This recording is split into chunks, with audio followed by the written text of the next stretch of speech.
The ache in my shoulders had become a familiar companion. I'd been hunched over Theodore Carrington's mahogany desk for the past 3 hours, organizing contracts that represented more money than I'd see in a lifetime. Each page was a reminder of the empire he'd built. Legitimate real estate holdings that concealed something far darker beneath their polished surface. My fingers cramped around the pen as I initialed another document, the scratch of ink on paper the only sound in his vast corner office. Outside the floor-to-ceiling windows, Chicago's skyline glittered like scattered diamonds against the night sky. It was nearly midnight, and I was alone with him again.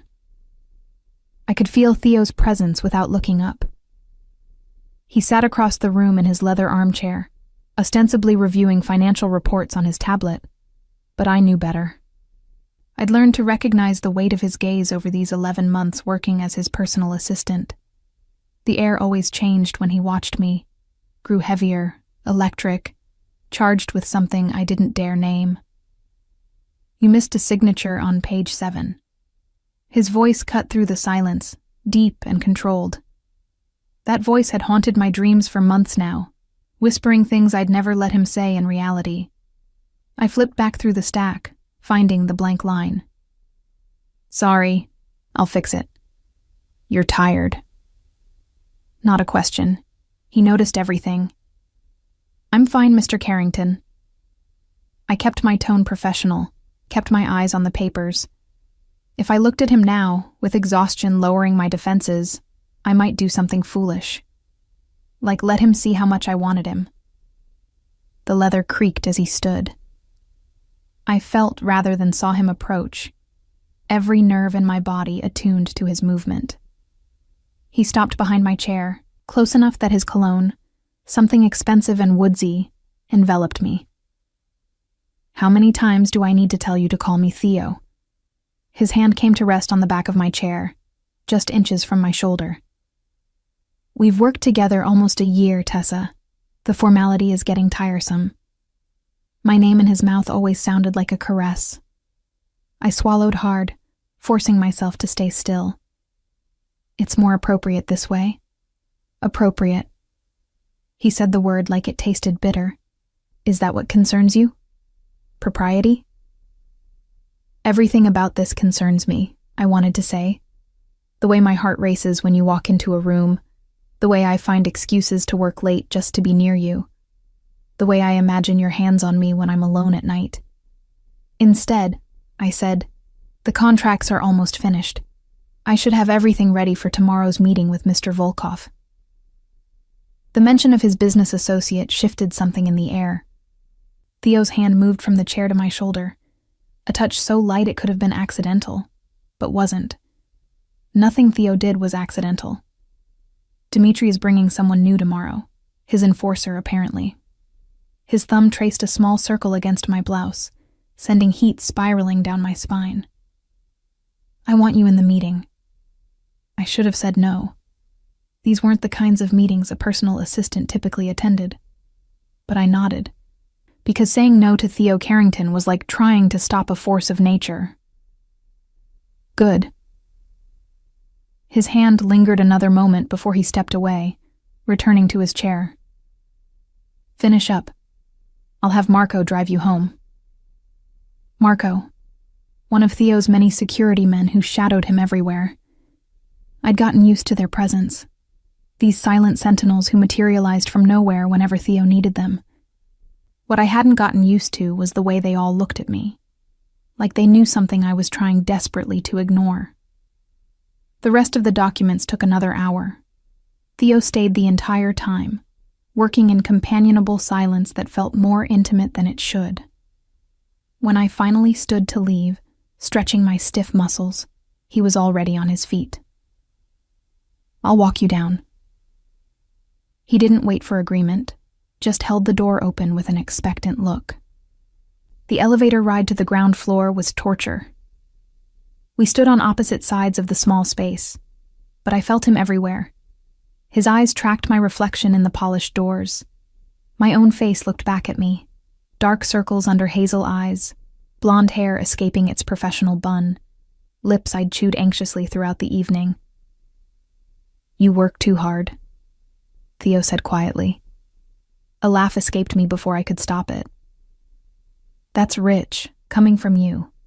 You're here more hours than I am. I have nothing better to do with my time. Something in his voice made me finally look at him. His gray eyes held mine with an intensity that stole my breath. What's your excuse? The truth clawed at my throat. I'm avoiding an empty apartment where my mother's hospice bed is a constant reminder that I'm losing her. I'm drowning in debt to people who will break my legs if I don't pay soon. I'm staying late because being near you is the only time I feel anything other than terrified. Same as yours, I lied. Nothing better to do.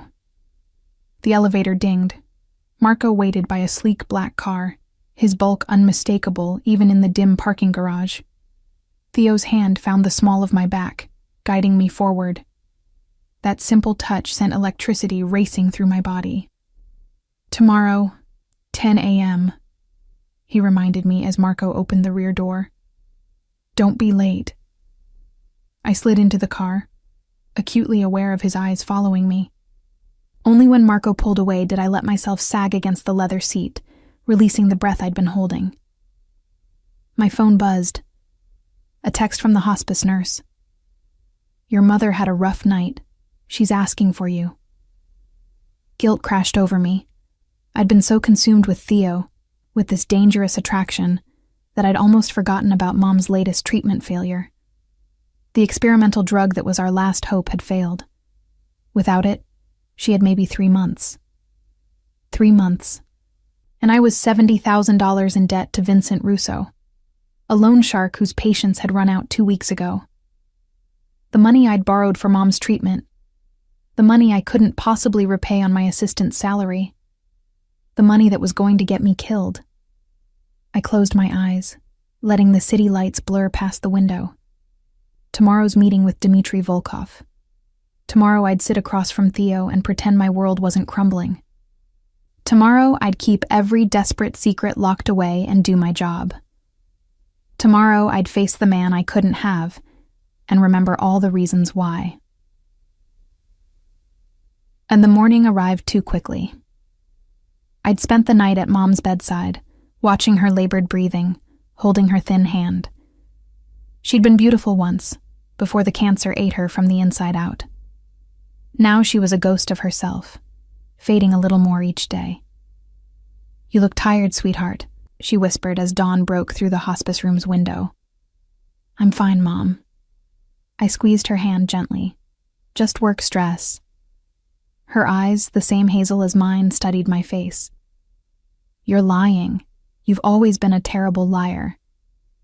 I almost laughed. If she only knew how much I'd been lying lately. Get some rest. I'll be back tonight. The commute to Carrington Tower was a blur.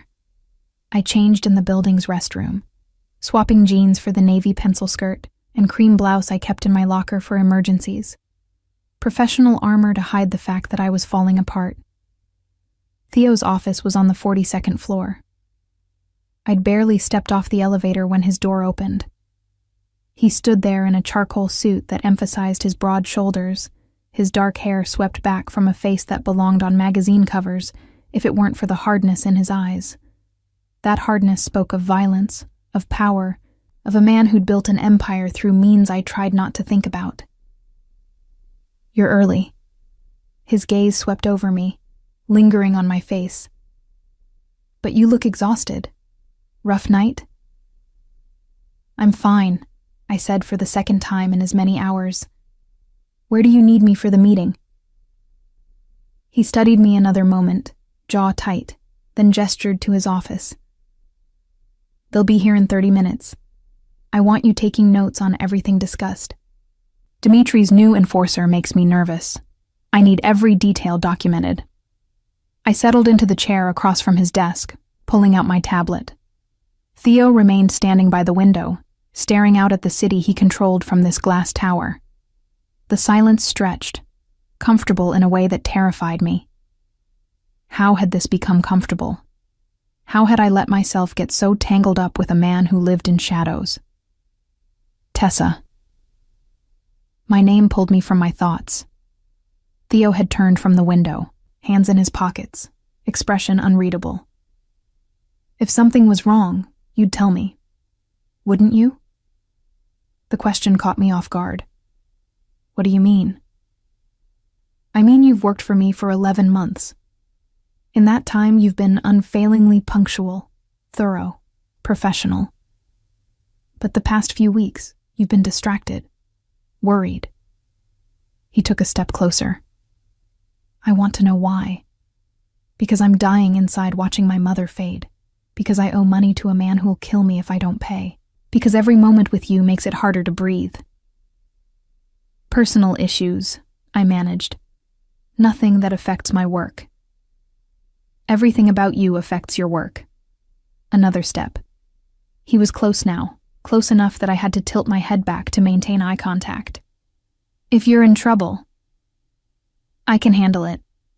The words came out sharper than intended. I don't need rescuing, Mr. Carrington.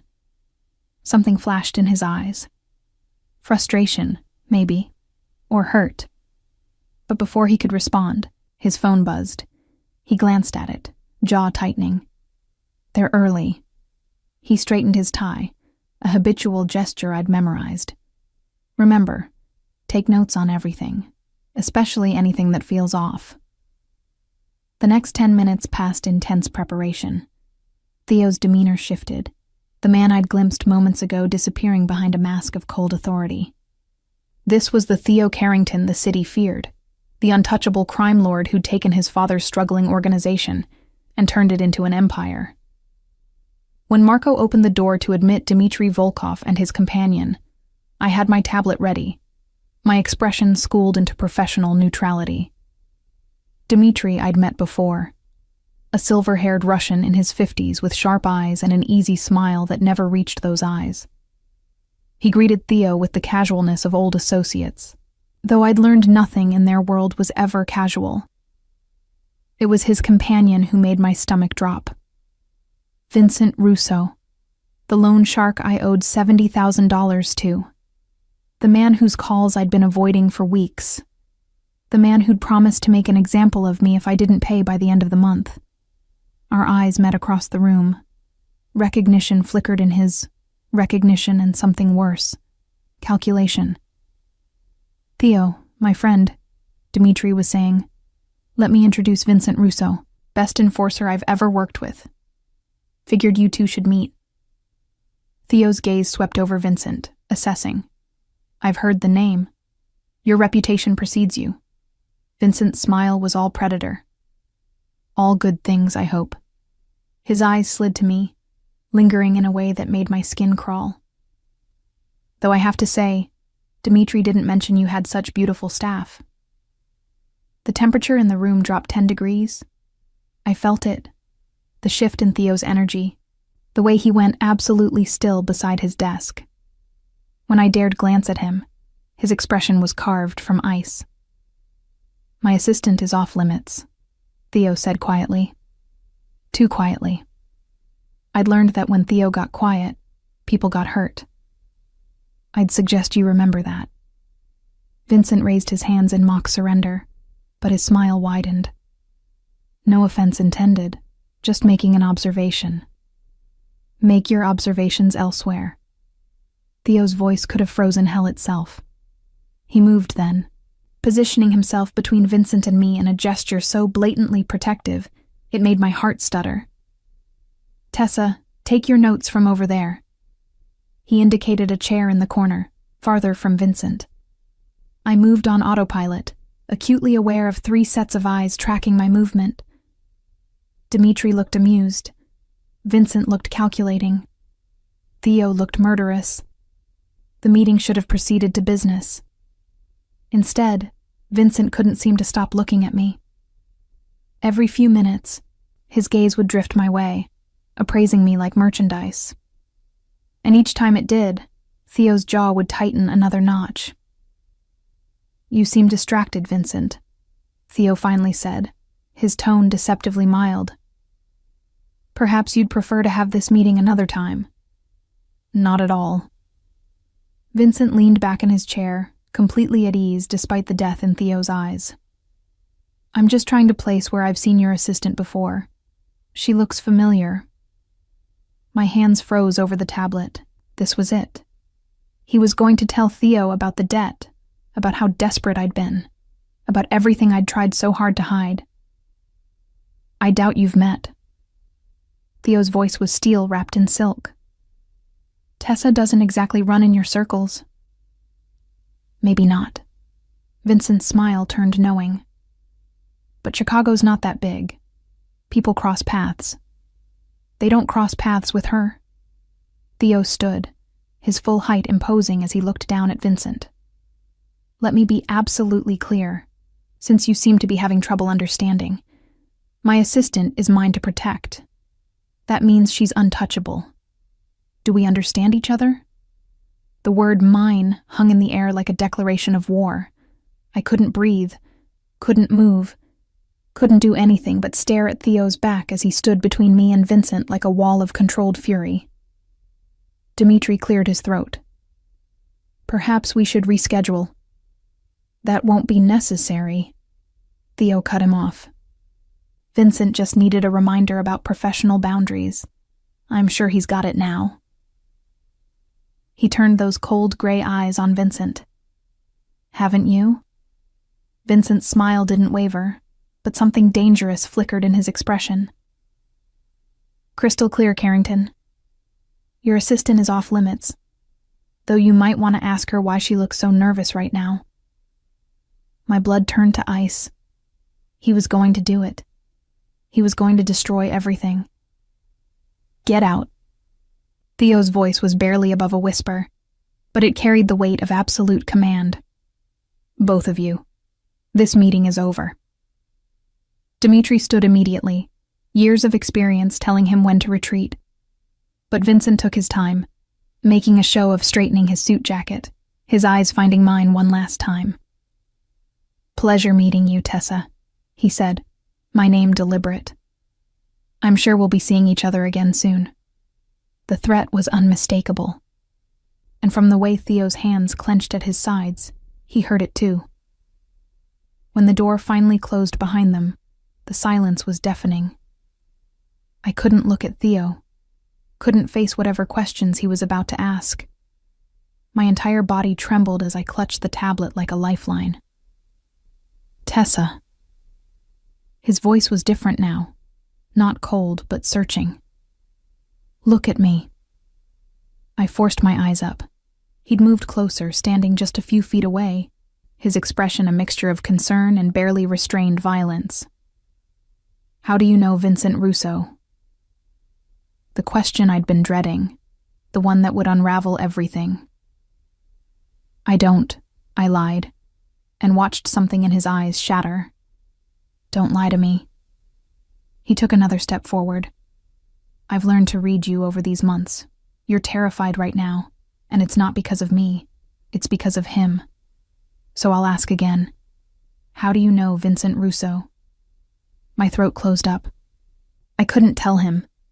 Couldn't admit I'd borrowed money from a loan shark, that I was drowning in debt, that I was exactly the kind of liability he couldn't afford to have in his organization. It's personal, I whispered. Please don't ask me to explain. Theo's jaw worked. Personal, that's your answer. It's the only answer I can give. For a long moment, he just stared at me. Then he turned away, running a hand through his hair, the first sign of agitation I'd ever seen from him.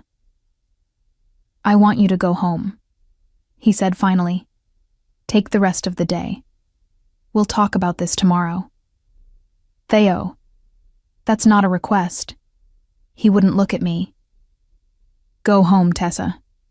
Before I say something we'll both regret. I gathered my things with shaking hands, acutely aware that everything had just changed. At the door, I paused, some desperate part of me needing to explain, to make him understand. I'm sorry, I said quietly.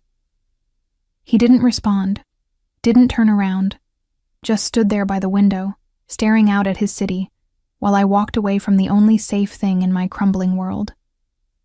I didn't know it then, but Vincent Russo was already planning his next move, and when he made it, Everything I'd tried to protect would come crashing down around me. The cage had closed. I just hadn't realized I was already trapped inside.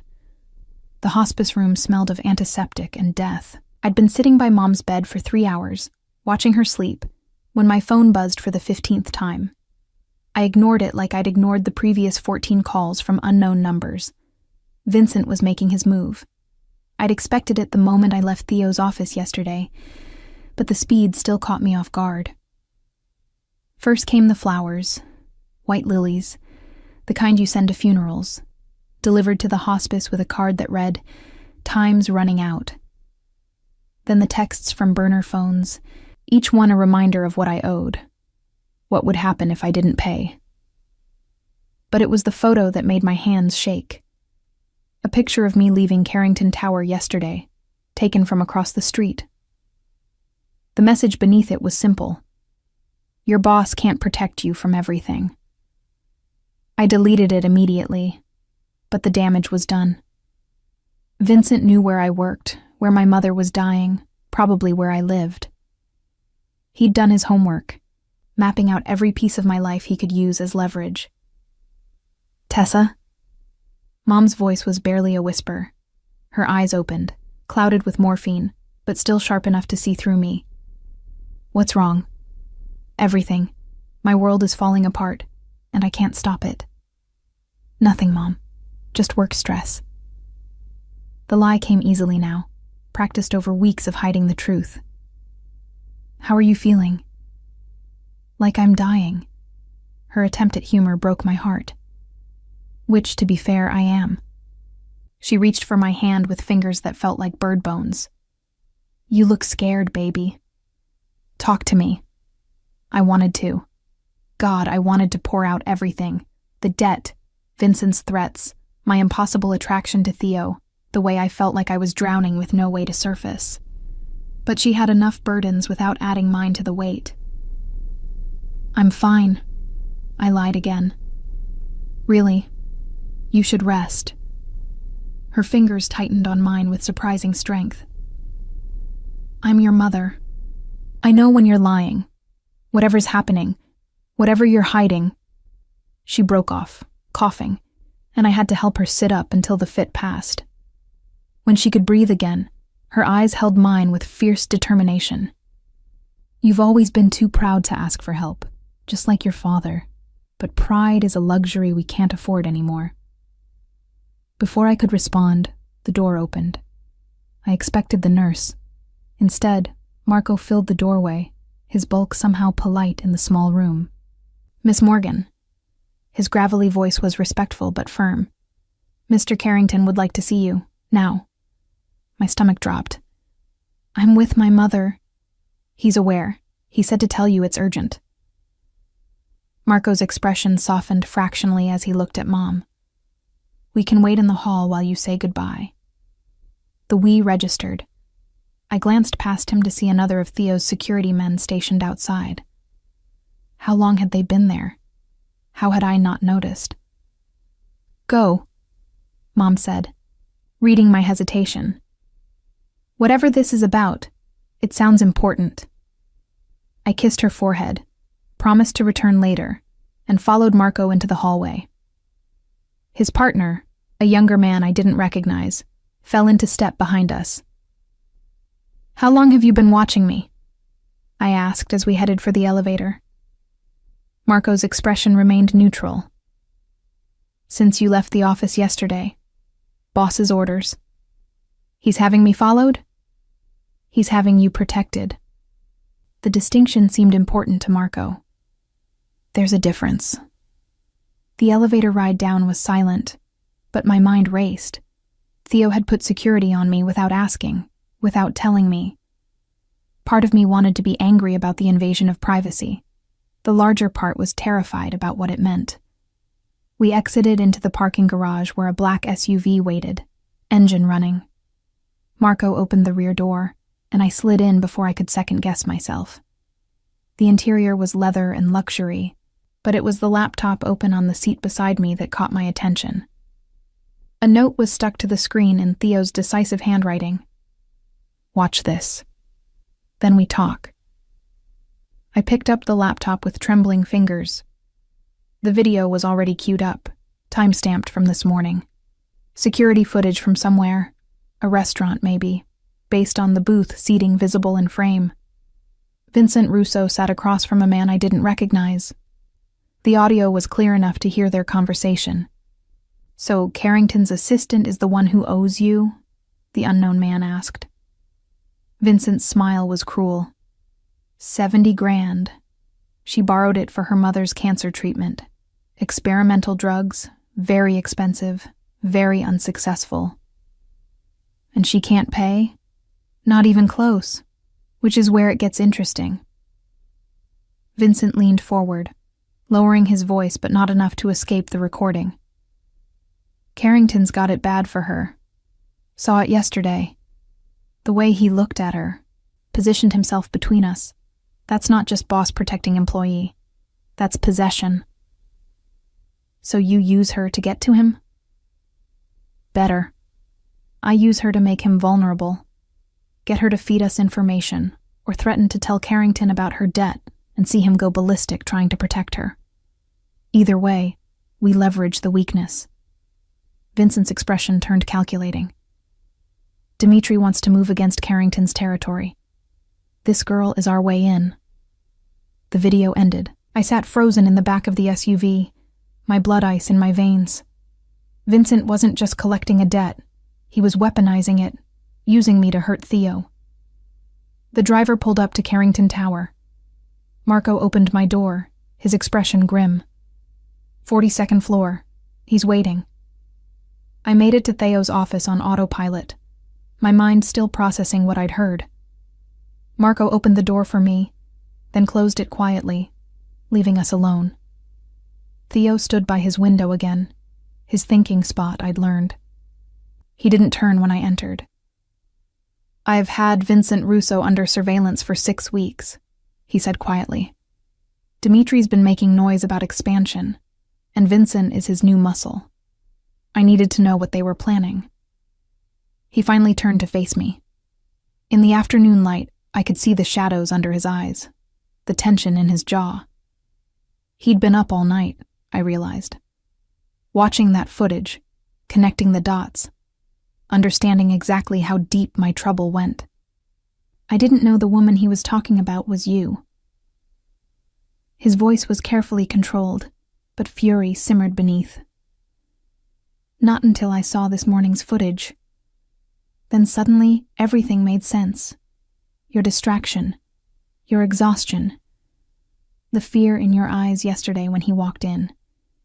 Theo. $70,000. He said the number like it physically hurt him. For your mother's treatment. You borrowed from a loan shark instead of asking me for help." The accusation in his voice stung.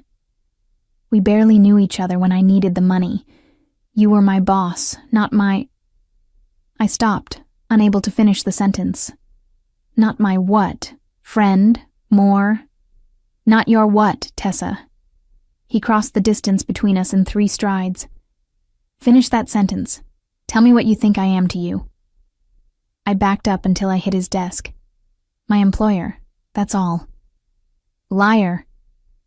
The word was soft but absolute. He braced his hands on the desk on either side of me, caging me in. "You feel this between us. I know you do. I see it every time you look at me, every time you flinch when I get close, every time you bite that lip when you're trying not to stare." Heat flooded my face. "That's inappropriate." "Everything about what I want to do to you is inappropriate." His eyes darkened, pupils dilating. "But that doesn't make it less true.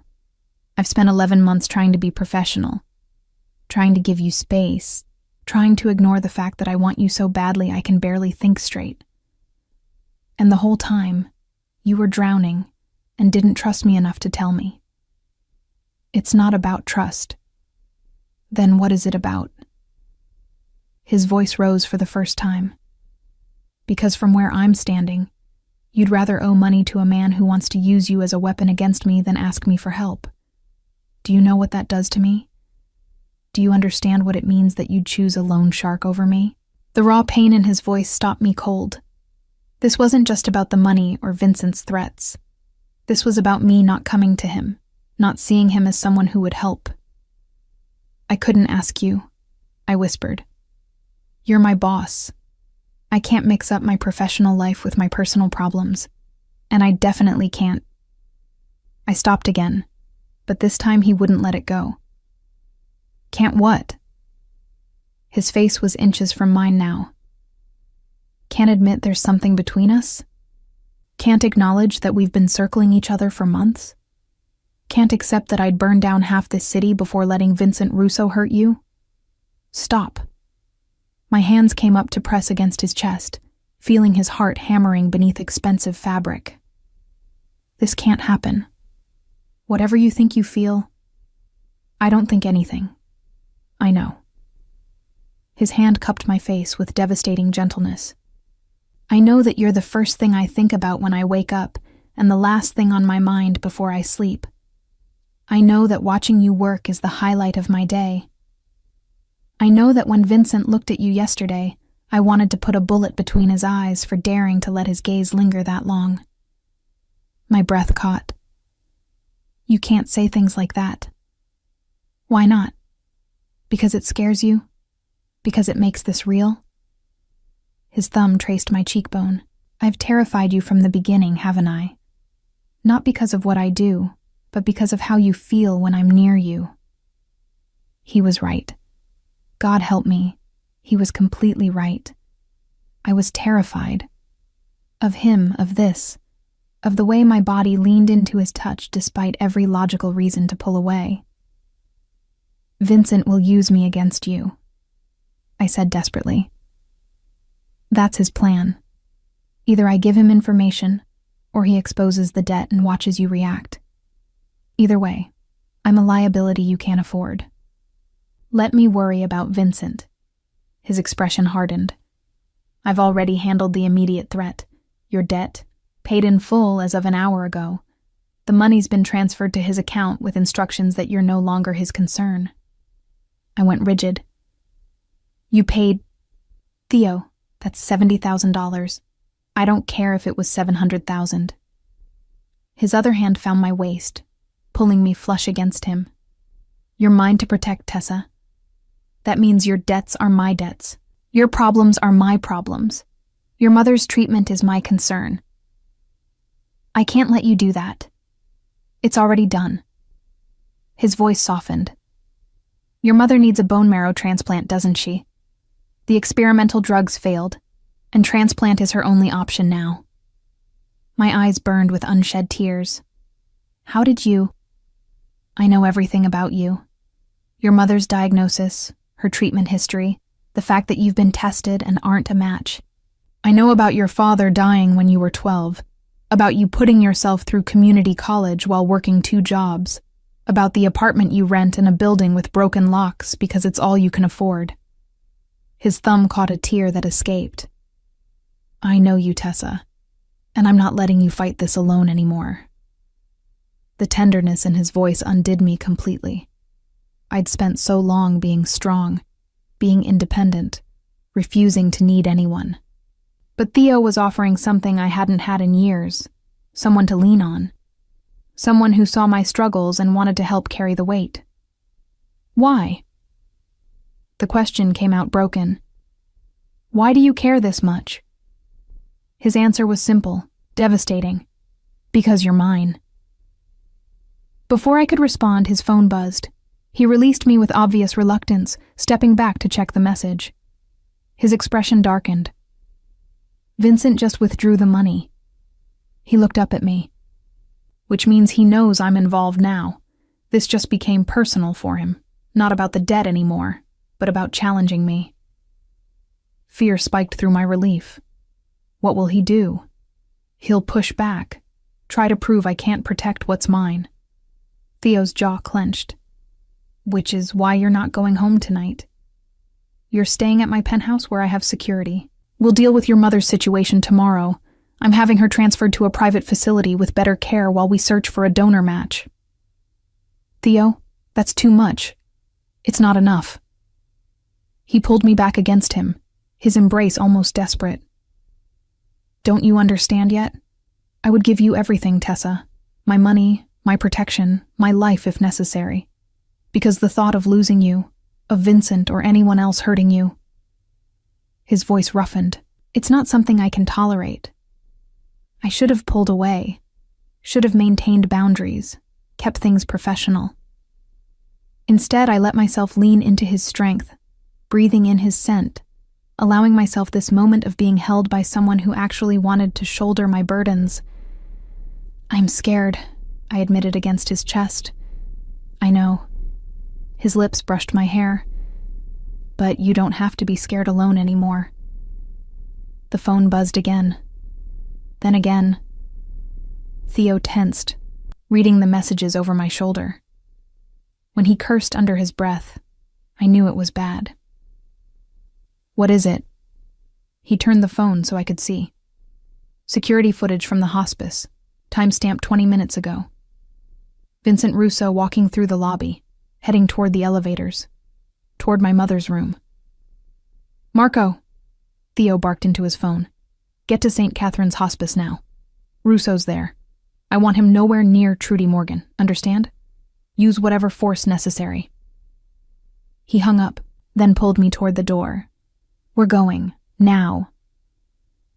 The drive to the hospice was the longest 15 minutes of my life. Theo kept his hand on my knee the entire way, his touch grounding even as terror threatened to consume me. If Vincent hurt my mother, if he used her fragile state to send me a message. We screeched to a stop outside the main entrance. Marco was already there, blocking Vincent's path to the elevators. Even from the car, I could see the tension in both men's stances. Theo was out before the vehicle fully stopped. I scrambled after him, my heels clicking on the polished floor as we approached. Just trying to visit a friend, Vincent was saying, his tone mockingly innocent.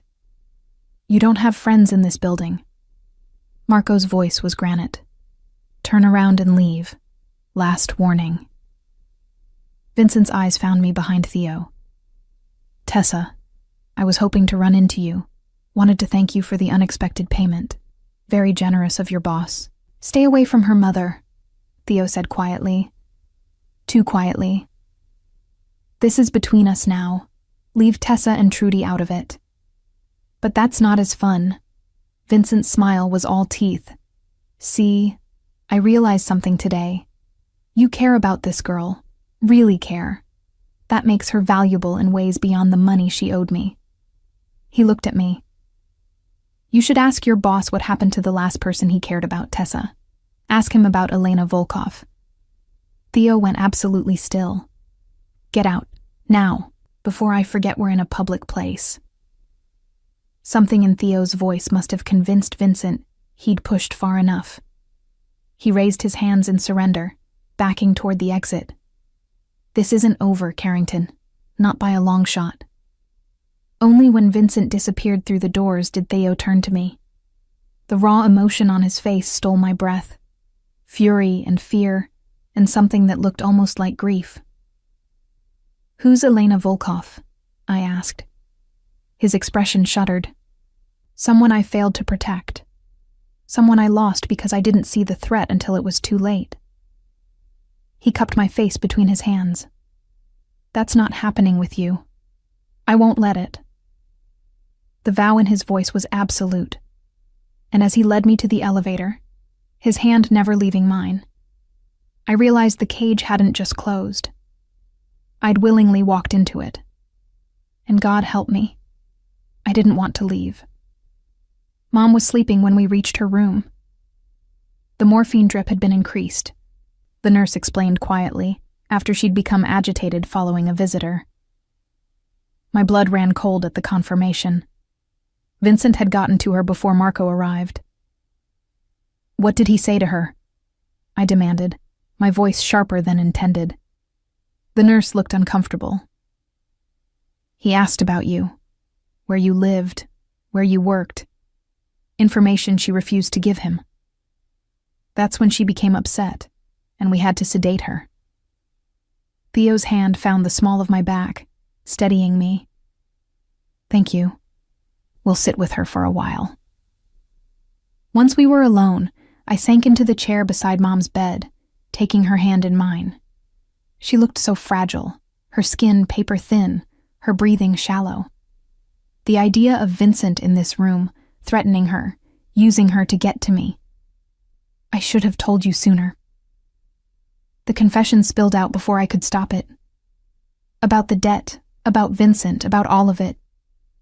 Maybe if I had, he wouldn't have. "This isn't your fault." Theo crouched beside my chair, his hand covering both of mine. Vincent would have made his move regardless. Men like him always do. Men like him. I looked at Theo, really looked at him. What about men like you? You've been so careful to keep me separate from your business, but we both know what you really do. The real estate empire, the legitimate holdings. That's not where your power comes from, is it? He was quiet for a long moment. No, it's not. Tell me about Elena Volkov. His jaw tightened. That's not a conversation for here. Then where? Because you're asking me to trust you with my life, with my mother's life, and I don't even know what happened to the last person you tried to protect. Something in my voice must have reached him because he stood, running a hand through his hair in that gesture of agitation I'd only seen twice before.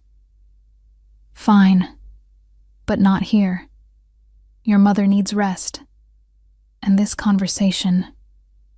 He stopped. It requires privacy. 30 minutes later, we were in Theo's penthouse. I'd never been here before. Had only heard rumors about the top-floor apartment that took up the entire 45th story of Carrington Tower. The reality was breathtaking. Floor-to-ceiling windows overlooking the Chicago skyline, minimalist furniture in shades of charcoal and cream, artwork that probably cost more than most people made in a lifetime. But it was the photo on his desk that stopped me. A young woman, maybe 20, with dark hair and Dmitry Volkov's eyes. She was laughing in the picture, caught in a moment of pure joy. "Elena," I said softly. Theo nodded, pouring 2 glasses of whiskey from a crystal decanter. He handed me one before settling onto the leather sofa, his expression distant. She was Dmitry's daughter. We grew up together. Our fathers did business, so we were constantly around each other. She was like a sister to me. The past tense wasn't lost on me. I sat beside him, close enough to offer comfort, but not touching. What happened? I was 24, just taking over my father's operations after he had a heart attack. Elena was 20, studying art history at Northwestern, completely removed from the family business. Or so I thought. He took a long drink. Turned out she'd been dating someone, a rival family's enforcer. She thought it was secret, thought she could keep those worlds separate. But she couldn't. No, her boyfriend was using her to get information on Dmitry's operations. When I found out, I tried to warn her, tried to make her see what he really was. She didn't believe me. Said I was just being overprotective, that not everyone in this life was a monster. His voice roughened. 2 weeks later, she was dead. Car accident officially. But I knew better. So did Dmitry. Her boyfriend had gotten what he needed, and she'd become a liability. The grief in his voice was raw, even after what I assumed were years. "I'm sorry. I failed her." He set his glass down with controlled precision. I saw the threat. I knew what would happen, and I still couldn't protect her. Because I respected her independence, I gave her space to make her own choices, and those choices got her killed. Understanding dawned. That's why you're so intense about protecting me, why you paid my debt without asking, why you have security following me. You're not going to make the same mistake twice. No, I'm not. He turned to face me fully. Elena died because I wasn't decisive enough, Because I let her push me away when I should have pulled her closer and kept her safe whether she wanted it or not. I won't make that mistake with you, Tessa. I can't. The conviction in his voice should have frightened me. Instead, it stirred something deep in my chest, a warmth that had been growing for months, fed by late nights in his office, by the way he looked at me like I was precious, by moments like this where he let me see beneath the controlled exterior. "What are you saying exactly?" I asked quietly. "I'm saying you're mine to protect now. Officially. Completely." He reached for me, his hands framing my face with devastating gentleness.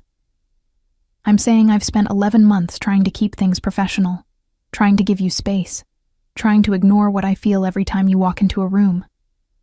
But after today, after Vincent, after seeing how close I came to losing you," his forehead touched mine, "I'm done pretending this is just about protection or professional responsibility. It's more.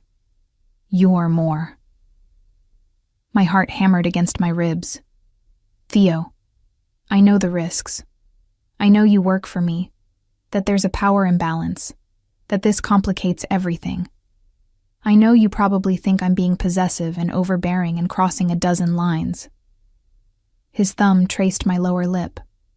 "But I also know that when I thought Vincent might have hurt you today, something in me broke. The idea of you scared and alone, of you in danger. I can't tolerate it, Tessa. I won't." This is crazy. But even as I said it, my hands came to rest on his chest, feeling his heart race beneath my palms. We barely know each other outside of work. This intensity, this possessiveness, it's too much too fast. Is it? His eyes searched mine. "You've been in my office every day for 11 months.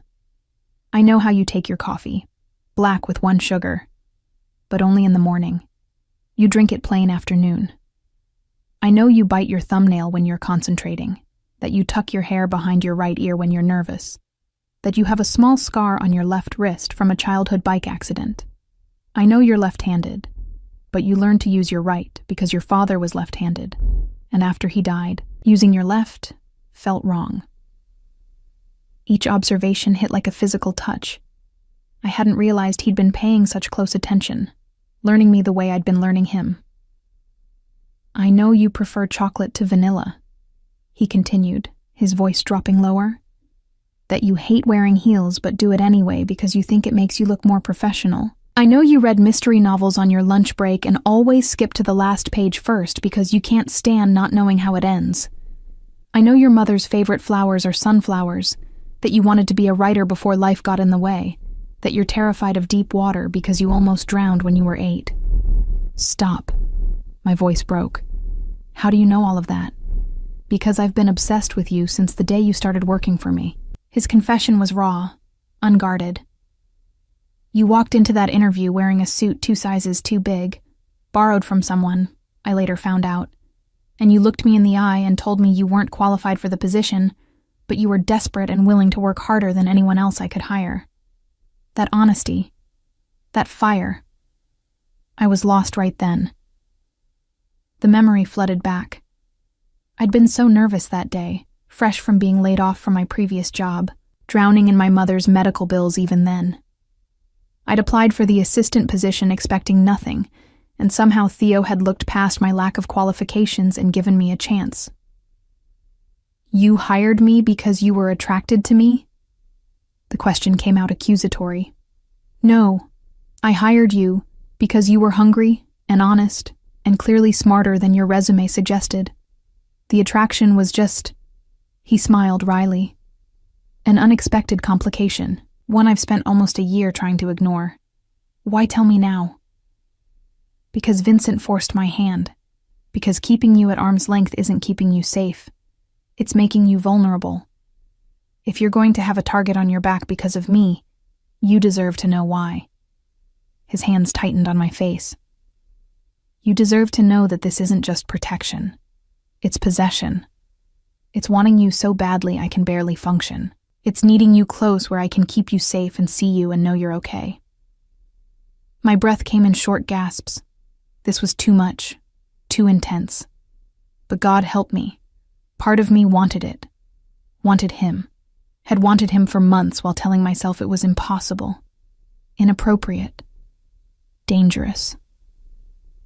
"What about my choice in this?" I whispered. "You keep saying I'm yours, but you haven't asked if I want to be." Something flickered in his eyes. Vulnerability I'd never seen before. "You're right. I'm so busy trying to protect you that I haven't given you any agency." He pulled back slightly, giving me space. "So, I'm asking now. Tessa Morgan, do you want this? Do you want me? Knowing what I am? Knowing the life I lead? Knowing that being with me means entering a world of danger and moral compromise?" The honest answer terrified me. I don't know what I want. Everything's happening so fast. My mom, the debt, Vincent, you. I can't think straight.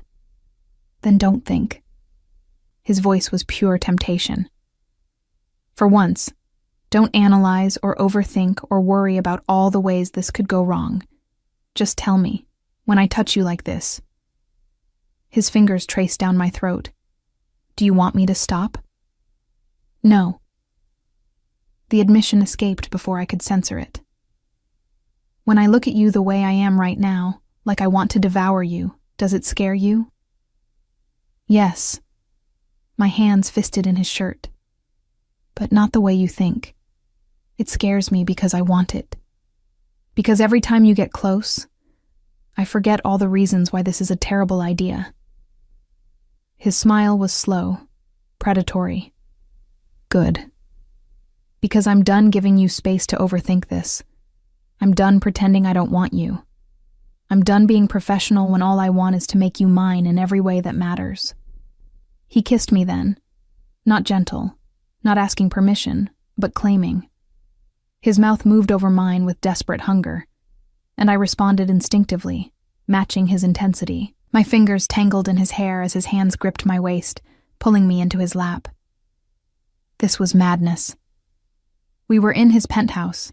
I was still reeling from Vincent's threats. My mother was dying, and I was kissing my boss like the world was ending.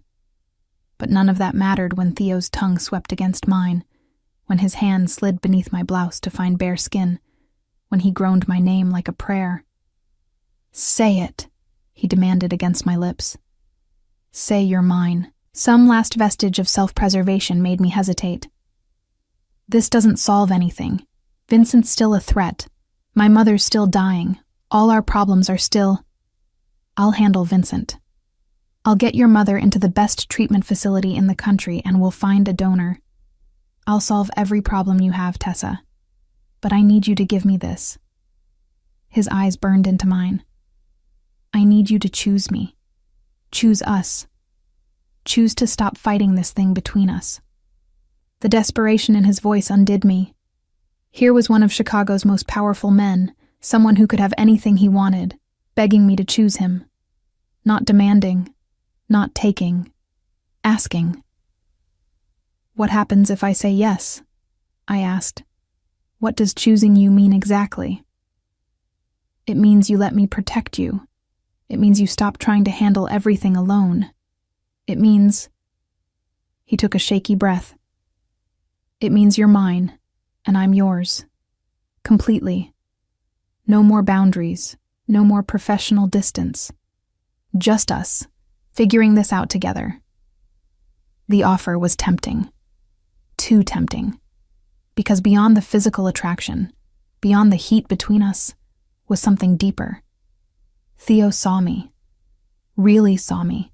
My struggles, my fears, my desperate attempts to keep everything together. And instead of judging, he wanted to help carry the weight. "I'm not saying I'm agreeing to everything," I said carefully. "But maybe we could try. See what this is when we're not pretending it doesn't exist." His smile could have lit the Chicago skyline. "That's all I'm asking for. A chance to prove you belong with me." He kissed me again, slower this time, savoring. And as I melted into him, letting him pull me closer, I realized I'd already made my choice. I'd chosen him the moment I didn't pull away, the moment I kissed him back, the moment I admitted I wanted this despite every logical reason to run. I was Theodore Carrington's. The question was, would that save me or destroy me? Only time would tell. The morning after I chose Theo, I woke up in his bed. Nothing had happened beyond the kissing. He'd been surprisingly restrained, pulling back when things got too heated and insisting I needed rest. But sleeping in his penthouse, in his space, surrounded by his scent on the pillows, felt more intimate than anything physical could have been. I found him in the kitchen, already dressed in a navy suit, making coffee with the precision he brought to everything. He looked up when I entered, and the heat in his eyes made me acutely aware that I was wearing nothing but his shirt. "Good morning." His voice was rough, intimate. "How did you sleep?" "Better than I have in months." It was true. Despite everything, despite the chaos of my life, I'd slept deeply for the first time since Mom's diagnosis.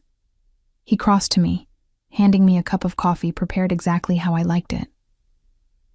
"We need to talk about the next steps. Your safety, your mother's treatment, Vincent." Reality crashed back. For a few blissful moments, I'd forgotten about the threats closing in. "What did you have in mind?" "First, your mother. I've made arrangements with Northwestern Memorial's Transplant Center, the best in the region. They're expecting her this afternoon. Full donor search, experimental treatments if necessary, whatever it takes." He paused. "I've also put her on every registry in the country. If there's a match out there, we'll find it." Tears pricked my eyes. "Theo, I can't afford—" "I can, and I am." His tone left no room for argument. "Second, your apartment. You're not going back there. Vincent knows where you live, and I'm not leaving you vulnerable." "So where am I supposed to stay?" "Here, with me." He set down his coffee cup. "I know it's fast. I know you probably want your own space. But until Vincent is dealt with, I need you where I can protect you. Where my security can monitor every entrance, every visitor, every potential threat."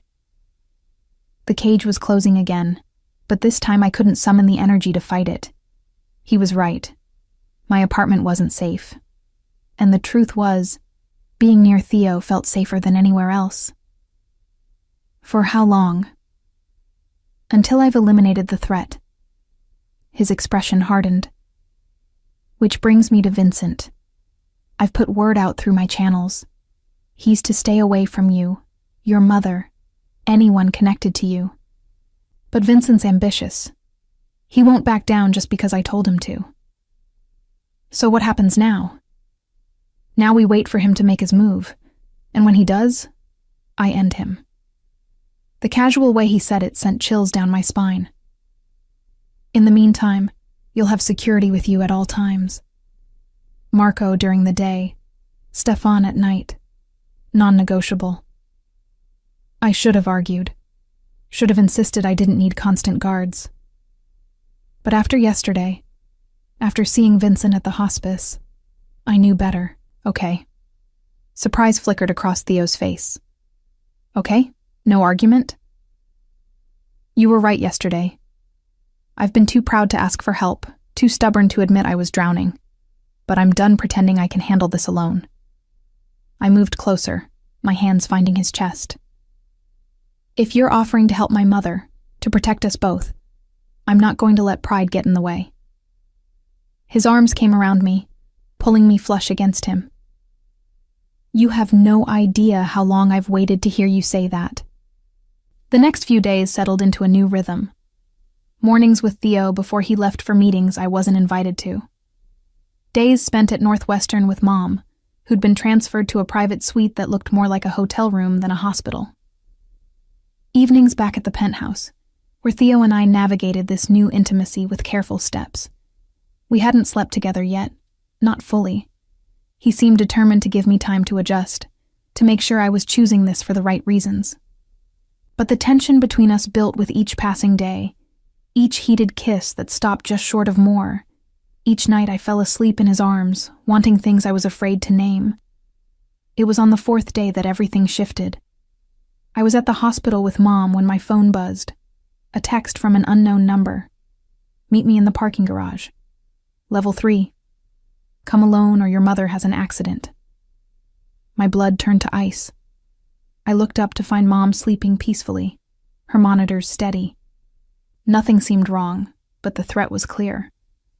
I should have called Theo immediately. Should have gotten Marco, who was stationed outside Mom's room. But the message said, come alone, and some desperate part of me couldn't risk my mother's safety by disobeying. The parking garage was dim, fluorescent lights casting sickly shadows. I made it to level 3 before I saw him, Vincent, leaning against a concrete pillar, arms crossed. Tessa, glad you could make it. His smile was all predator. What do you want? I kept my distance, acutely aware that I'd made a terrible mistake coming here alone. What I've always wanted, access. He pushed off the pillar, approaching slowly. See, Carrington paying off your debt was insulting, like I'm some errand boy who can be bought off. But you... His eyes raked over me in a way that made my skin crawl. You're the key to bringing him down. I won't help you hurt Theo. Won't you? He pulled out his phone, showing me a photo. Theo leaving his office building that morning. The angle suggested it had been taken by a sniper. One call, and he's dead. Unless you give me what I want. Which is? Information. Access codes to his private accounts. Names of his contacts in city government. Details about his shipping operations. Vincent's smile widened. Everything that will let Dimitri and me take over his territory piece by piece. He'll know it came from me. Probably. But you'll be long gone by then. I'll give you enough money to take your mother and disappear. Start fresh somewhere Carrington can't find you. He paused. Or you can refuse, and I put a bullet in his head. Your choice. Panic clawed at my throat. This was worse than I'd imagined. Vincent wasn't just threatening me. He was using me as a weapon against the one person who'd tried to help. I need time to think. You have until tomorrow night. Meet me here, same time, with the information. Or Carrington dies. Vincent turned to leave, then paused. Oh, and Tessa? If you tell him about this meeting, I'll know. And your mother's monitors might malfunction. Accidents happen in hospitals all the time. He disappeared into the shadows, leaving me shaking in the empty garage. I made it back to Mom's room on autopilot. Marco looked up from his phone when I entered, frowning. You okay? You look pale. Fine, just needed some air. The lie came automatically, but guilt churned in my stomach. I should tell him. Should call Theo immediately. But Vincent's threat echoed in my mind. If you tell him, I'll know. How would he know? Did he have someone watching? Someone in Theo's organization feeding him information? That night, back at the penthouse, Theo knew something was wrong. You've barely eaten. He gestured to my untouched plate. And you've been quiet all evening. What's going on? Just worried about Mom. Another lie. They were piling up, suffocating me. The donor search hasn't turned up anything yet. It's only been 4 days. These things take time. He reached across the table, taking my hand. Hey, look at me. I forced myself to meet his eyes, those gray eyes that saw too much. Whatever it is, you can tell me. We're in this together now, remember? His thumb stroked across my knuckles. No more secrets. The irony nearly broke me. Here he was, offering complete honesty, while I sat across from him hiding a threat that could get him killed. But what choice did I have? If I told him, Vincent might follow through. If I didn't, I'd be betraying the one person who'd actually tried to save me. I'm just tired. I pulled my hand away, standing abruptly. I think I'll go to bed early. Hurt flickered across his face, but he nodded. Okay. I have some work to finish anyway. I'll join you later. I escaped to the bedroom, my mind racing. 24 hours. That's all I had to figure out what to do. Give Vincent the information and watch him destroy Theo?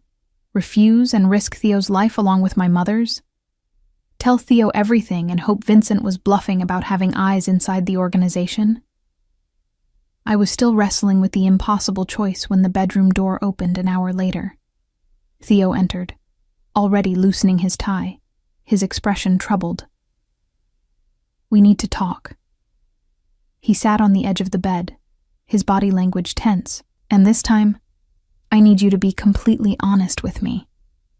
My heart stopped. About what? About where you went this afternoon.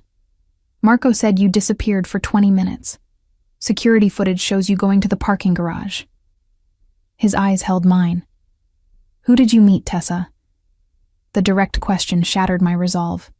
I couldn't lie to him, not when he was looking at me like that. Not when he'd given me so much and asked for so little in return. Vincent, I whispered. He texted me, threatened my mother if I didn't come alone. Theo went absolutely still. What did he want? Information about your business. Access codes, contact names, shipping details. Tears spilled down my cheeks. He said if I don't give it to him by tomorrow night, he'll kill you. And if I tell you, he'll hurt my mother. He said he has someone watching. Someone who'll know if I talk. Son of a bitch. Theo stood, pacing to the window. He's trying to isolate you, make you think you have no options. It's a classic manipulation tactic. But what if he's telling the truth? What if he does have someone inside your organization? Then we find them and eliminate them. He turned back to me, his expression hard. But first, we deal with Vincent. Permanently. The certainty in his voice should have frightened me. Instead, it brought relief. How? By giving him exactly what he wants. Or at least, making him think we are. Theo pulled out his phone, sending a rapid series of texts. You're going to that meeting tomorrow, but you won't be alone. And the information you give him will be carefully designed to expose his own operation while protecting mine. He'll know it's fake. Not if we're smart about it. I'll have my tech team create access codes that look legitimate, but actually trigger alerts when used. Names of contacts that are really undercover FBI agents. Shipping manifests that lead nowhere. His smile was cold. Vincent wants to use you as a weapon against me? Fine. We'll use him to clean up Dimitri's entire operation. I stared at him, seeing for the first time the tactical mind that had built his empire. This wasn't just about brute force. It was chess, played with lives and loyalties, and careful manipulation. What about the threat to my mother? I'm moving her tonight, to a private facility outside the city where Vincent can't reach her. She'll have round-the-clock security and better care than Northwestern can provide. He crossed back to me, pulling me to my feet. And you? You're staying right here where I can protect you. No more secrets, Tessa. No more trying to handle threats alone. If Vincent or anyone else comes after you, you tell me immediately. Understood? I nodded, relief and guilt warring inside me. I'm sorry I didn't tell you right away. I was just so scared. I know. He kissed my forehead, gentle despite the violence simmering beneath his surface. But you're mine to protect now. That means trusting me to keep you safe, even when it's hard. Especially when it's hard. Mine. That word again, claiming and possessive. But this time, instead of frightening me, it felt like a promise. A vow that I wasn't alone anymore. What happens after tomorrow? I asked. After we trap Vincent? After tomorrow, you're safe. Your mother's safe. And Vincent Russo learns what happens to people who threaten what's mine. His eyes darkened with promise and threat. But tonight, you're here with me, and I'm not letting you out of my sight. He pulled me into bed, tucking me against his chest with possessive tenderness. And as I lay there, listening to his heartbeat, I realized I'd stopped fighting the cage. Because maybe it wasn't a cage at all. Maybe it was armor. Protection against a world that had tried to break me. Maybe being Theodore Carrington's was exactly where I needed to be. The 24 hours before the meeting with Vincent passed in a blur of preparation. Theo's tech team, people I'd never met, who appeared in the penthouse like ghosts and disappeared just as quickly, created an entire fabricated digital trail. Access codes that would trigger silent alarms. Contact lists filled with federal agents posing as corrupt officials. Shipping manifests that would lead Vincent straight into an FBI sting operation. He won't suspect it's fake? I asked for the 10th time, watching them work. Theo's hand found the small of my back, grounding me. He'll suspect, but his greed will override his caution. Men like Vincent always think they're smarter than they are. That evening, as the sun set over Chicago, Theo pulled me into his office. The city sprawled beneath us, millions of lights beginning to flicker on as darkness fell. From up here, it looked peaceful. Beautiful, even. Nothing like the dangerous game we were about to play. I need you to understand something. Theo turned me to face him, his hands cupping my face. When you meet Vincent tomorrow, you'll be wired. I'll hear every word. I'll have men positioned throughout that garage. On every level, in every stairwell. If he so much as touches you wrong, they'll move in. What if he searches me for a wire? He won't get the chance. The device is embedded in your necklace. He pulled a delicate gold chain from his pocket, a small pendant dangling from it. It's also a panic button. You press it once, and my men converge on your location within seconds. I took the necklace with trembling fingers. The pendant was a tiny compass, beautiful and innocuous. Why a compass? His smile was soft, intimate. So you always know which way is home, which way leads back to me. The sentiment undid me. This dangerous man with his empire of shadows and blood, he was offering me a way home, a tether to safety in the midst of chaos. Theo, I started. But he stopped me with a kiss, not desperate or demanding, but achingly tender. Come back to me tomorrow, he whispered against my lips. That's all I ask. Give Vincent the information, let him think he's won, and come home. I'll handle the rest. That night I couldn't sleep. I lay in Theo's arms, feeling his steady breathing, trying to memorize every detail.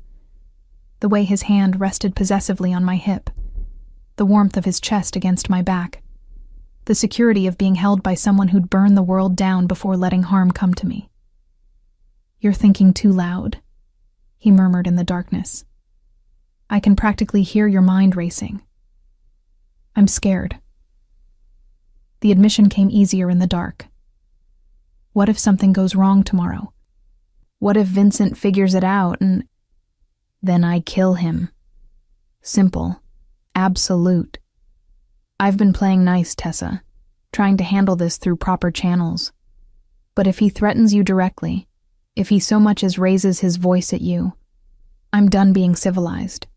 Do you understand what I'm saying? I did.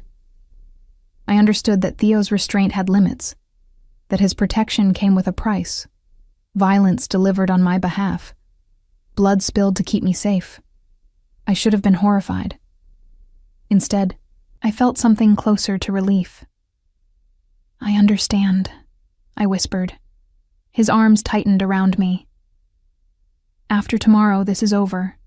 Vincent will be dealt with. Your mother will be safe in the new facility, and you and I... He paused. We'll figure out what we are to each other without all these external threats. What do you think we are? Mine. That word again, possessive and absolute. You're mine, Tessa, and I'm yours. Everything else is just details. The parking garage at 3 p.m. was exactly as grim as I remembered. I descended to level 3 with Marco trailing me at a distance, far enough that Vincent wouldn't immediately spot him, close enough to intervene if needed.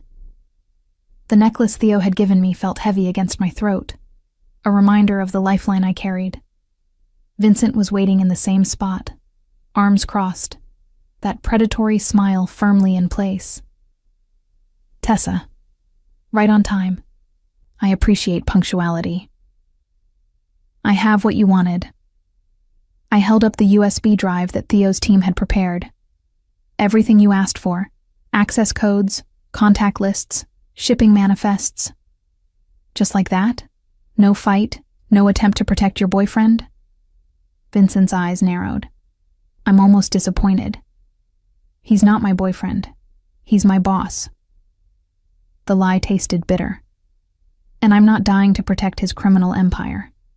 You want the information? Take it. Just leave me and my mother alone. Vincent crossed to me, his hand reaching for the drive. I forced myself not to flinch as his fingers brushed mine, taking the USB. See? That wasn't so hard. And now you're free, Tessa. Free from Carrington.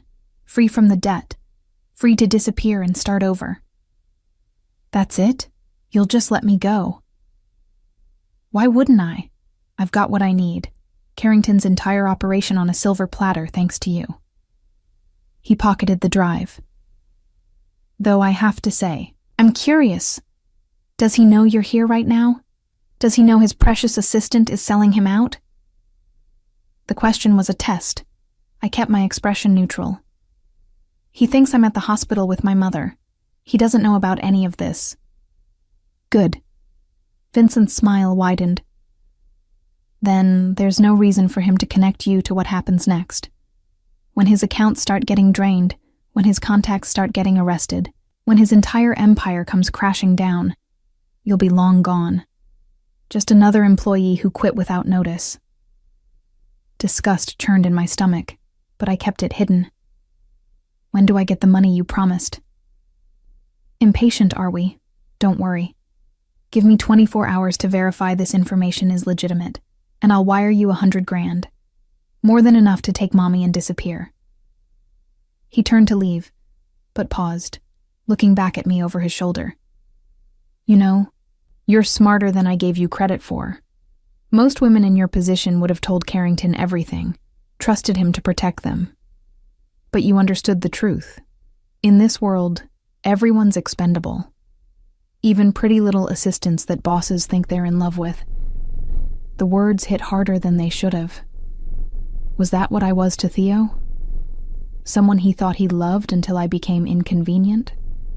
No. I pushed the doubt away. Theo had proven himself again and again.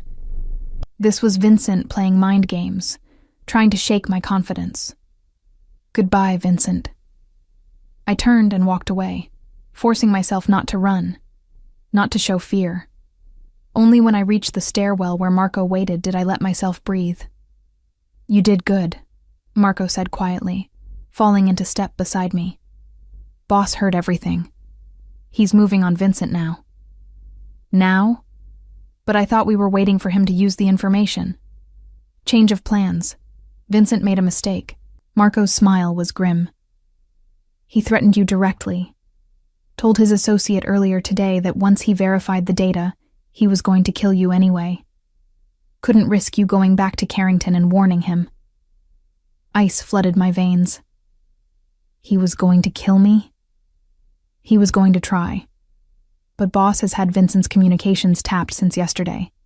The second he made that threat, it was over. Marco held open the door to the parking structure's exit. Vincent Russo just signed his own death warrant. The drive back to Carrington Tower was silent. I sat in the back of the SUV, my hands shaking despite the heat pumping through the vents. Vincent had planned to kill me all along. Even if I'd given him real information, even if I'd betrayed Theo completely, it wouldn't have mattered. I'd been dead the moment I became useful to him. The penthouse was quiet when I arrived. Too quiet. I found Theo in his office, standing by the windows, his phone pressed to his ear. He was speaking in rapid Italian, his tone cold and commanding. When he saw me, something in his expression shifted, the coldness melting into relief. "Handle it," he said into the phone, then ended the call. 3 strides and he was across the room, pulling me into his arms with desperate intensity. "You're safe. You're here. You're safe." "What's happening with Vincent?" "He's being dealt with as we speak." Theo's voice was muffled against my hair. "My men picked him up 10 minutes ago. He's currently being questioned about his plans to kill you." The implication was clear. Questioned meant tortured, meant Vincent was paying for his threats in blood and pain. I should have felt sick. Should have begged Theo to stop, to show mercy. Instead, I felt nothing but relief. "Good," I whispered. Theo pulled back, studying my face with those intense gray eyes. "You're not upset?" He was going to kill me, even after I gave him what he wanted. He was going to kill me to cover his tracks. My voice was steadier than I expected. "So no, I'm not upset that he's facing consequences. I'm just—" I stopped, trying to articulate the tangle of emotions. "I'm tired of being afraid. Tired of being a target. Tired of people thinking they can use me and throw me away. No one is ever using you again." His hands framed my face. "And anyone who tries to hurt you will answer to me. Permanently." The vow should have frightened me. Instead, it felt like absolution. Permission to stop fighting, to let someone else be strong for me. "My mother," I said suddenly. "Did she make it to the new facility okay?" "She's there now, settled in, comfortable. The doctors there are already working on an expanded donor search." Theo's expression softened. "And there's something else. We found a potential match. Preliminary testing looks promising." The words didn't register at first. Then they hit like a physical blow. "A match? For the transplant?" "It's not confirmed yet. But the donor registry flagged someone this morning. A 90% match. They're running more detailed tests now, but the transplant coordinator is optimistic." Tears streamed down my face before I could stop them. After months of bad news, of treatments failing, of watching my mother fade, finally, a ray of hope. "How did you—" I couldn't finish the question. I put her case in front of every specialist in the country, called in every favor I had, made it clear that finding a donor for Trudy Morgan was my personal priority. He wiped my tears with his thumbs. "I told you I'd fix this, Tessa. I keep my promises." I kissed him then, pouring everything into it. Gratitude and relief and something deeper, something I wasn't ready to name but could no longer deny. He responded instantly, his arms crushing me against him, his mouth claiming mine with desperate hunger. "Bedroom," he growled against my lips. "Now." "Yes." No hesitation, no doubt, just certainty that this was right, that he was right, that after months of circling each other, we were finally ready. He lifted me without breaking the kiss, carrying me through the penthouse to his bedroom. Our bedroom now, I realized. Somewhere along the way, this had become home. As he laid me on the bed, his eyes dark with desire and something fiercer, I reached for him. "Make me yours," I whispered, completely. His smile was pure possession. "You already are. I'm just making it official." What followed was a claiming in every sense of the word. Not gentle, not tentative, but fierce and absolute. A sealing of the bond that had been building between us since that first day in his office. Afterward, wrapped in his arms, I felt something settle deep in my chest. The fear that had been my constant companion for months, It was gone, replaced by certainty. I was Theodore Carrington's, and he was mine. The cage had become a sanctuary, and I had no intention of ever leaving. I woke to sunlight streaming through the floor-to-ceiling windows and the realization that everything had changed. Theo's arm was draped possessively across my waist, his breathing deep and even against my neck. For the first time in months, I felt at peace. That peace lasted exactly 10 minutes. My phone buzzed on the nightstand, a call from Northwestern Memorial. My heart stopped as I answered, terrified that something had happened to Mom during the night. "Miss Morgan, this is Dr. Patel from the transplant center. I have excellent news. The potential donor we identified has been confirmed as a match. We'd like to schedule the transplant for next week if your mother is strong enough." The words didn't seem real. I'd spent so long preparing for the worst that hope felt foreign, dangerous. "Next week? That's so soon. The donor is available now, and your mother's recent tests show she's stable enough for surgery. I know this is sudden, but with her condition, we don't want to delay." Dr. Patel's voice was gentle. "This is the miracle you've been waiting for, Miss Morgan. Let's not waste it." After I hung up, I turned to find Theo awake, watching me with those intense gray eyes. "Good news? They found a match. A real match. The transplant is scheduled for next week." The words came out choked with emotion. "She's going to live, Theo. My mom is going to live." He pulled me into his arms, and I let myself break down completely. All the fear and exhaustion and desperate hope I'd been carrying for months poured out in shaking sobs against his chest. "I told you I'd fix it," he murmured into my hair. "I told you I'd save her." "Thank you." It wasn't enough. Could never be enough for what he'd given me. "Thank you for everything." His hands tightened on me. "You don't need to thank me for taking care of what's mine. That's what I do, Tessa. I protect the people I love." Love. The word hung between us, heavy with meaning. He'd said it so casually, like it was simply a fact rather than a declaration. "You love me?" I whispered. "Did you think this was just about wanting you? About possession?" He tilted my face up to meet his gaze. "I've been in love with you for months, Tessa. Since before I had any right to be. Since before you were ready to hear it. But yes, I love you. Completely. Irrevocably." The honesty in his voice, the vulnerability in his eyes, it shattered the last of my defenses. "I love you too," I admitted. "I think I have for a while now. I was just too scared to let myself feel it." His kiss was achingly tender, a promise and a claim and a celebration all at once. When we finally broke apart, both breathing hard, he rested his forehead against mine. "After the transplant, after your mother is recovering, we need to talk about our future, about what you want this to be." His thumb traced my lower lip. "I know I've been overbearing, possessive, demanding, but I need you to understand. This isn't temporary for me. I want you in my life permanently, in every way." Before I could respond, his phone rang. The ringtone was one I'd learned to recognize. Marco, calling with urgent business. Theo's expression hardened as he answered. "What is it?" A pause as he listened, his jaw tightening with each passing second. "When?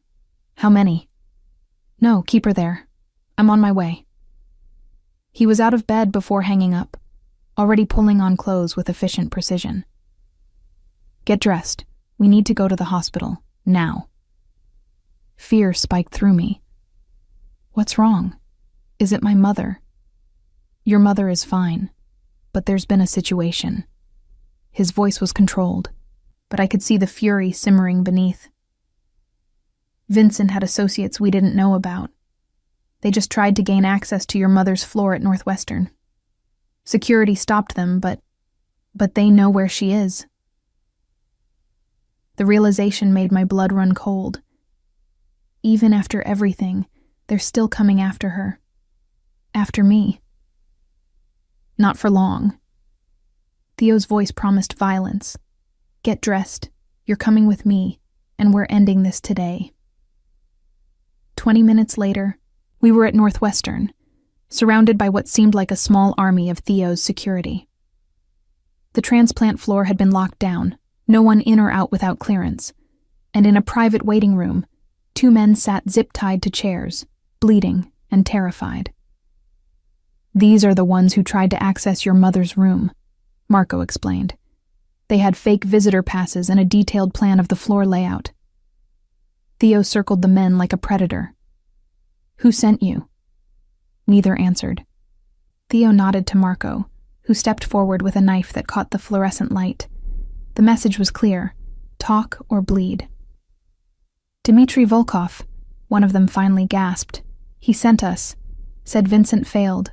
Said the girl needed to pay for what she did. Dmitry wants Carrington to suffer. Ice filled my veins. I'd thought Vincent was the threat, but he'd just been a pawn in Dmitry's larger game. Where is Dmitry now? Theo's voice was deadly calm. His estate, but you can't get to him there. He's got 20 men, all armed, all loyal. I don't need to get to him. Theo pulled out his phone, making a call. This is Carrington. I need a meeting with the Volkov family. Today, their estate. Tell them it's regarding their recent attempt on my family's life. Tell them if they refuse, I go to the FBI with everything I have on their operation. He hung up and turned to me. You're staying here with Marco and 6 men. No one gets past them. No one. Understand? Where are you going? To end this. Permanently. He cupped my face, his touch gentle despite the violence in his eyes. Dmitry crossed a line when he sent men after your mother, when he threatened you. I've been patient, played by the rules of our world. But that ends today. Theo, please, if something happens to you, nothing will happen to me. I'm too angry to die. His smile was cold, and I have too much to live for now. You, your mother, our future. No one is taking that from me. Especially not Dmitry Volkov. He kissed me hard, possessive, then left with half his security team. I watched him go, terror and pride warring in my chest. The hours that followed were the longest of my life. I sat with my mother, who was blissfully unaware of the threat that had just been stopped, holding her hand while Marco and his team stood guard. The hospital had been turned into a fortress, every entrance monitored, every visitor screened. It was nearly 6 p.m. when Theo finally called. It's done, he said simply. Dmitry Volkov is no longer a threat. His organization is being absorbed by families more amenable to peace, and his associates have been given a very clear message about what happens when someone threatens what's mine. Relief washed through me. Are you okay? Are you hurt? I'm fine. Better than fine. I'm coming to get you. We have things to discuss. When he arrived 30 minutes later, he looked untouched. Not a hair out of place, his suit pristine. But there was something different in his eyes. A satisfaction. A finality. What happened? I asked as he pulled me into a private consultation room. I made Dmitry an offer he couldn't refuse. He backs off completely, surrenders his stake in several key operations, and publicly acknowledges that you and your mother are under my permanent protection. In exchange, he gets to keep breathing. Theo's smile was predatory. He accepted. Just like that? Not quite. I also showed him what I'm capable of when someone threatens my family. Made sure he understood that while I'd been playing nice before, that courtesy is now permanently revoked. His hand found my waist, pulling me close. No one will dare touch you again, Tessa. I've made you untouchable." The certainty in his voice should have frightened me. Instead, it felt like armor settling into place. Protection I'd never had. Safety I'd never known. "What does this mean for us?" I asked. "It means I'm done hiding what you are to me. Done pretending this is casual or temporary." He reached into his pocket, pulling out a small velvet box. "It means I want to make this official." My heart stopped as he opened the box, revealing a ring. A simple but stunning diamond solitaire that caught the light and scattered it like stars. "I know this is fast. I know we've only been together a few days, technically. But I've loved you for months, Tessa. I've built my entire world around keeping you safe. And I don't want to wait anymore." He took my hand. "Marry me. Not because you owe me or because I've helped your mother, but because you love me. Because you want this life with me. Because you choose me freely." Tears streamed down my face. A week ago, I'd been drowning in debt and fear, watching my mother die, desperate and alone. Now I stood here with a man who'd moved heaven and earth to save us both, who'd made me his in every way that mattered, who was offering me a future I'd never dared imagine. "Yes," I whispered. "Yes, I'll marry you." The smile that broke across his face was pure joy, the first time I'd seen him look truly happy. He slid the ring onto my finger, then kissed me with desperate intensity.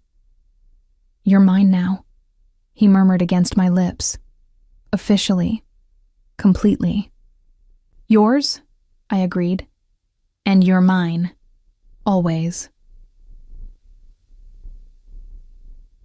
1 year later, the private garden at Theo's estate was transformed into something out of a fairy tale. White roses and peonies everywhere, strings of lights creating a canopy of stars, chairs filled with the few people who mattered most. I stood in the bridal suite, Mom beside me in her wheelchair, recovered from the transplant, cancer-free for 8 months now, growing stronger every day. She was crying as she helped adjust my veil. "You look beautiful, baby," she whispered. "So beautiful. And so happy." I was happy, deliriously, impossibly happy. The past year had been a whirlwind. Mom's successful transplant, moving permanently into Theo's penthouse, gradually integrating into his world while maintaining my own identity. He'd supported my decision to go back to school, to pursue the writing degree I'd abandoned years ago.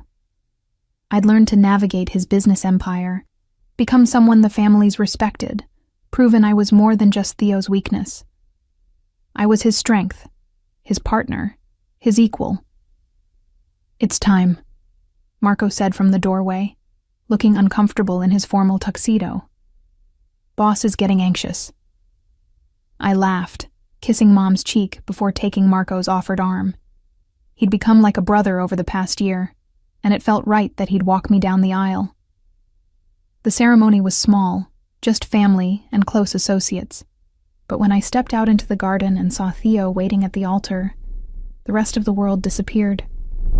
He looked devastating in his tuxedo, his dark hair styled back, his gray eyes fixed on me with such intensity that I felt it like a physical touch. As I walked toward him, his expression shifted, from controlled to vulnerable, to absolutely certain. "You're the most beautiful thing I've ever seen," he whispered when I reached him. "You're not so bad yourself," I whispered back, making him smile. The ceremony was traditional, the vows we'd written ourselves. When it came time for Theo's vows, his voice was steady, but emotional. "Tessa, you walked into my life when I'd forgotten what it meant to truly care about someone. You challenged me, frustrated me, made me want to be better than I was. You saw the darkness in me and didn't run. Instead, you stood your ground and demanded I see you as an equal. I promised to love you, protect you, cherish you for all the days of my life. I promise that you will always be my first priority, my greatest treasure. I promise that no one will ever hurt you while I draw breath. You are mine, and I am yours. Forever. My own vows were simpler but no less heartfelt. Theo, you saved me when I was drowning. You gave me hope when I had none. You loved me when I couldn't love myself. I promise to stand beside you, to be your partner in all things, to trust in your protection while maintaining my own strength. I promise to love you fiercely, completely, without reservation. You claimed me as yours, and I accept that claim, because you're mine too, forever. When the officiant pronounced us husband and wife, Theo kissed me like we were the only two people in the world, like he was sealing a promise written in blood and fire and unwavering devotion. Mrs. Carrington, he murmured against my lips. Finally. The reception was intimate, perfect. But it was later, when we were finally alone in the master suite that had become truly ours, that Theo pulled me close. Do you have any regrets? He asked quietly. About how we started? About everything that happened? I thought about it, the fear, the danger, the impossible choices. Then I thought about where it had led us, to this moment, this love, this future. No regrets, I said firmly. Every terrifying moment led me here, led me to you. Good. His hands framed my face with that familiar possessive gentleness. Because I'm never letting you go, Tessa Carrington. You're stuck with me now. Promise? I smiled. Promise. He kissed me softly. You and me, against the world, forever. And as he carried me to our bed, claiming me once more as his wife, his partner, his everything, I knew that forever with Theodore Carrington was exactly where I belonged. The cage had become a sanctuary. The captor had become my salvation, and the man I'd feared had become the love of my life. This was my happily ever after, hard-won, fierce, and absolutely perfect.